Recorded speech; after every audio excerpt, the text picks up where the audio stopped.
Congratulations on making it through the hiring process with all your respective agencies. We know it's not easy. It's a long process. Despite some of the negative things that you hear about this profession, you guys have chosen probably the best job out there. 1, 2, 3. Every one of you has a different reason for being here throughout the next 17 weeks. Stop. You'll have to remember those reasons. Hey! And if you do not meet the standards, drop, push, you will not graduate out of this academy. We'll give you all the tools that you need to be successful.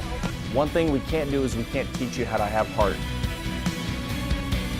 We can only test it. You're not gonna say nothing! Oh, man. Ah! This is something that you truly want, and you're here for the right reasons. There isn't anything that we can say or do to you to prevent you from achieving your goals.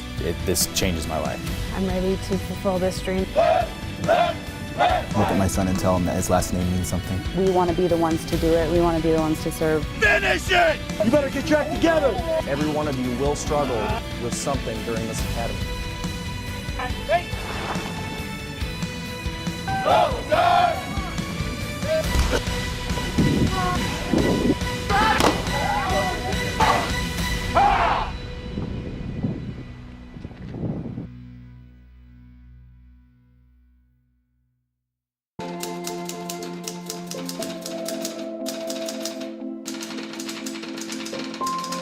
Good evening, I'm Stephanie White. And I'm Guy Atchley. Former President Nixon was remembered by other local people today. People from his political party. Good evening, I'm Colleen Bagnell. And I'm Guy Atchley. I'm Jennifer Waddell. And I'm Guy Atchley. So I'm Guy Atchley. And I'm Stella Inger.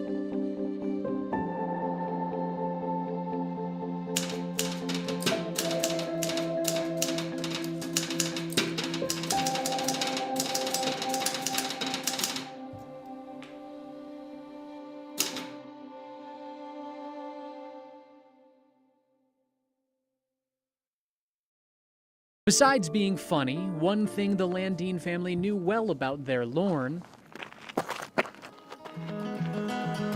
he loved to run. And on January 20th, 1986, Lorne did what he loved to do, but that was the last time anybody ever saw him.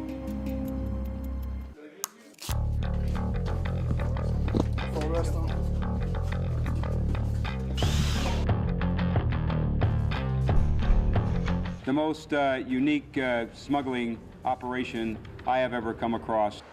Border tunnels are very common in Nogales, Arizona. So to give you an idea, 111 of the 194 of the nation have been found in Nogales.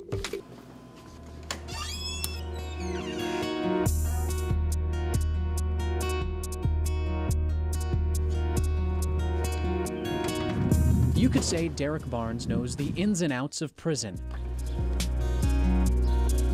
Out here, I could probably spend most of the day out here.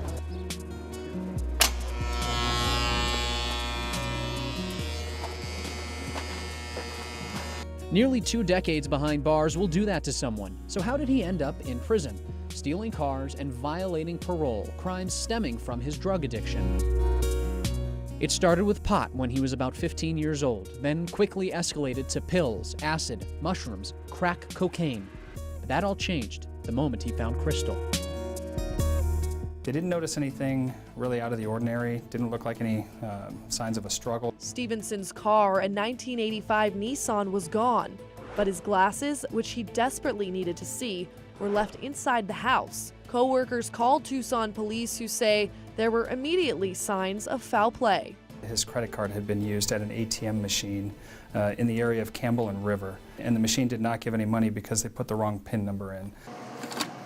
The card was used once in Tucson and then hours later in Phoenix, but the surveillance images didn't help. It was a suspect who was completely covered up, possibly a male, but it's really hard to tell. Their face was completely covered. Then came the phone call that gave family members hope that Stevenson was alive. If you cannot get over this wall today, and I have a feeling some of you won't be able to, it's an issue. Let's go, Passmore! This is where many will have to overcome their struggle. Definitely my son, just because it's just me and him, you know, so I got to create a family and a home for him, so that's the motivator, that's my why. So anyone who says, I'm too old to do this, you're not. You can do it. I have twin-year-old daughters and a 5-year-old daughter, and just, thinking of them, being at the graduation and being able to take care of them. You keep pushing your boundaries and you keep reaching heights you didn't think you could reach. We're going down! After 17 weeks of training, this is not the end. They still need to go through Post Academy. Priscilla Casper, KGUN 9, on your side.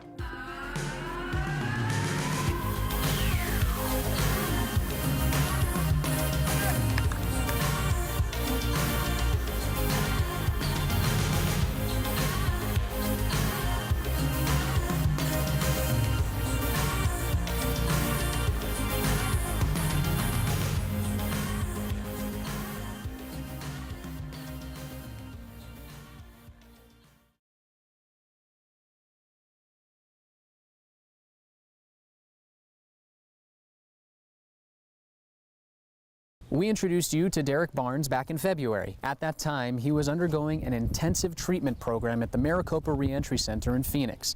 It's a 90-day program that's designed to help ex-inmates struggling with drug addiction from ending up back in prison. Mr. Barnes made it through 75 days, but unfortunately, he reoffended.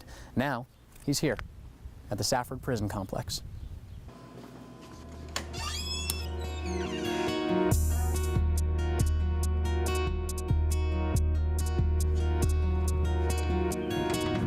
You could say Derek Barnes knows the ins and outs of prison.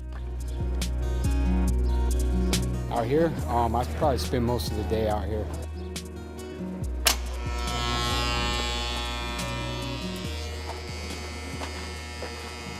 Nearly 2 decades behind bars will do that to someone. So how did he end up in prison?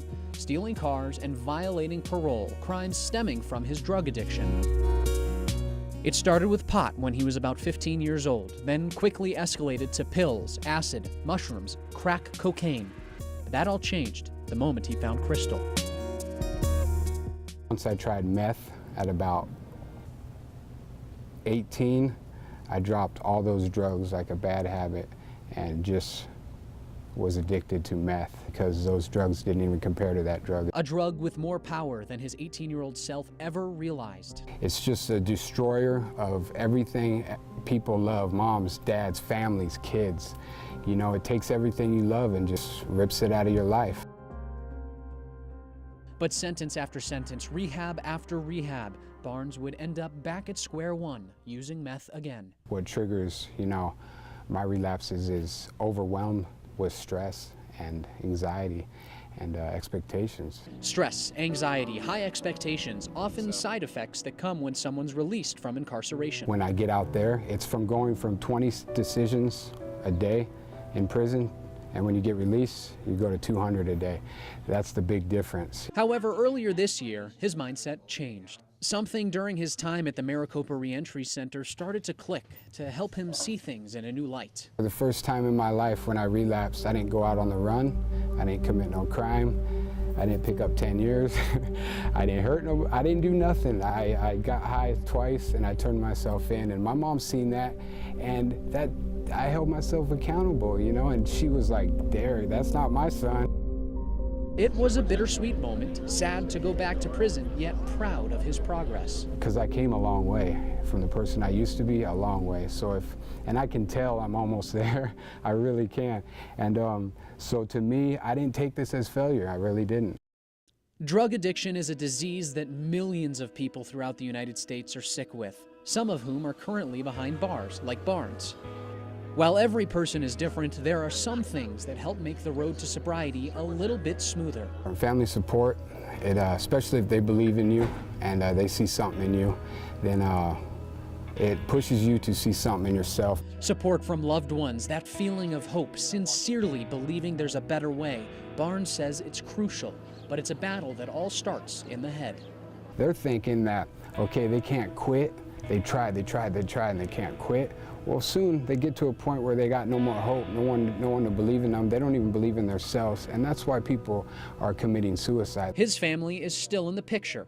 He knows he's put them through the ringer and says he's extremely lucky they've decided to stick around. They're not always going to be there in my life, and one day it might be too late for my mom and dad to see that I changed, you know, and I don't want that. I want to do it, you know what I mean, for myself and for my mom, for my dad, because they've been there my whole life for me. At 37 years old, Barnes says there's new memories to be made, new experiences to have, and all of them are just on the horizon. Enough is enough, kind of, you know, it's like I'm sick and tired of being sick and tired. Kind of just ready to throw my hands up, and that's the point in life I am right now, because I can't do it no more. He knows it will be hard, a day-to-day, non-stop battle, one where he may climb up 2 steps, fall back 1. But he says he won't kneel and give in, because if he does, his story will be about what could have been. If I do, there's only one way it's going to end, life in prison or death, you know? And 5 years from now, he's got his eyes on a new picture. A motivational speaker or a life coach or a drug and alcohol counselor or all of the above. But it will be in some kind of field like that, and I will be doing it for the rest of my life. Despite his view coming from inside the barbed wire at the Tonto unit of the Safford Prison Complex, his view comes with a smile. I wake up every morning happy, I really do, because for the first time in my life, I see my path. I want to be a success story, not a failure story. And I'm still going after that success story. It's a story he'll write one step at a time and one day at a time. In Safford, Max Darrow, KGUN 9, on your side.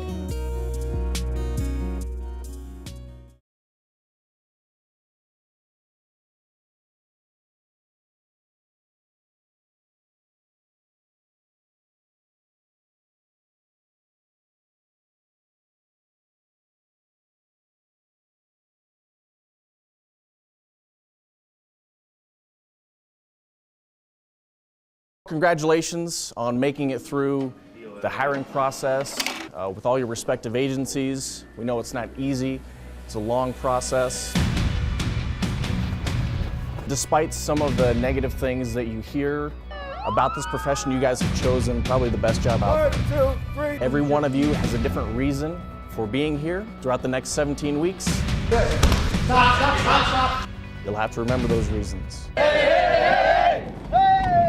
And if you do not meet the standards, Drop! Push! you will not graduate out of this academy. We'll give you all the tools that you need to be successful. One thing we can't do is we can't teach you how to have heart. We can only test it. You're not gonna say nothing! Oh, man. Ah! This is something that you truly want, and you're here for the right reasons. There isn't anything that we can say or do to you to prevent you from achieving your goals. This changes my life. I'm ready to fulfill this dream. Look at my son and tell him that his last name means something. We want to be the ones to do it. We want to be the ones to serve. Finish it! You better get your act together! Every one of you will struggle with something during this academy.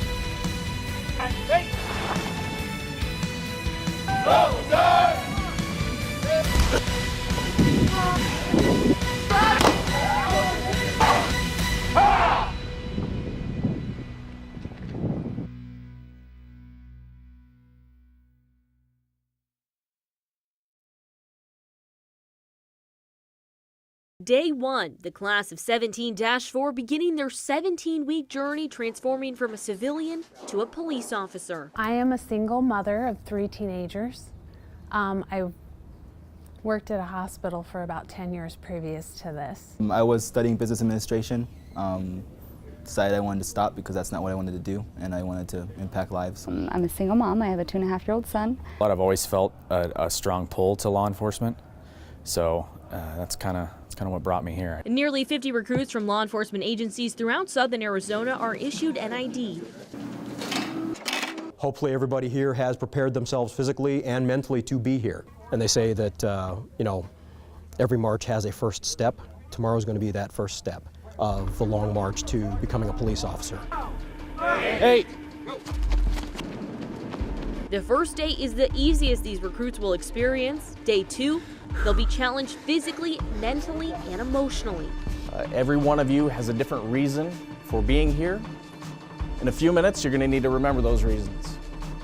Throughout the next 17 weeks, you'll have to remember those reasons. Say it again from the beginning! The recruits are forced out of their comfort zone and pushed to the limit. We try to introduce a little bit of stress to see how they perform. This job, this profession is very stressful. It's extremely stressful on the street in many factors, and this is a controlled environment, but we try to bring the stress as much as we can out here to see who's able to think on their feet, who's able to get the job done while they're under pressure. Mental toughness! Many now coming to the realization this is one of the toughest jobs you'll ever have. Move, Duarte! By the end of the second day, 2 recruits drop out, and the journey to become a police officer, well, it's just begun. Just pushing through and knowing that it's going to end eventually and that it'll hurt way more if we give up. I'm giving him everything I got. In addition to the physical demands, the program includes a combination of classroom lectures and hands-on training. OME shows up, they take the body. Recruits will have to learn hundreds of laws and police practices. You're going to see horrible accidents, shootings. You may be in a shooting, okay? You're going to get punched. You're going to get hit. Instructors teach defensive tactics. The backbone behind the drill is to put the recruit in a situation where obviously there's some stress. On the wall. There's some real life confrontation. Get up, Richie! We want to make sure that when they go out into patrol and they're exposed to this in a real life scenario, that they aren't going to freeze, they aren't going to lock up, and they're going to be able to react accordingly. It could cost you your life, or it could cost somebody else their life, okay? And this is what you guys signed up for. They learn use of force, everything from less lethal force to a taser or pepper spray. A course obstacle is created to demonstrate survival skills with hand-to-hand combat scenarios. Get back! Get back! Recruits strike, call for backup, all while in the agony of being pepper sprayed in the eyes. Probably the worst day here in the academy. A staple behind the exercise is to prove to the recruits that they can work through the pain. Get back! Get back! Get back! Get out of here! They can work through the discomfort and get through the situation and be able to carry out whatever job is necessary. From intermediate weapons of tasers and pepper spray to the use of deadly force. Deadly weapon is going to be you or a third party is at risk for serious physical injury or death. Recruits will spend countless hours at the shooting range. Then scenarios to make split-second decisions on which force to use. They encounter stimulation like blaring music, being blindfolded, then the music stops and the curtains lift.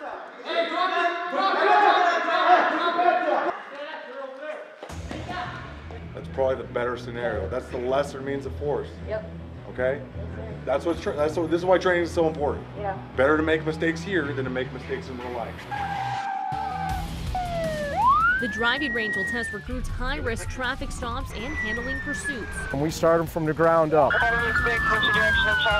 We have them sit down, we show them how to sit down in a patrol car, and then from there we show them actually how to steer and maneuver a patrol car.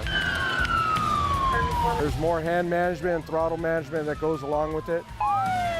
Don't forget to initiate the pursuit. Cars on. Cars on. Headlights on. Headlights on. Hands out the window, clear me.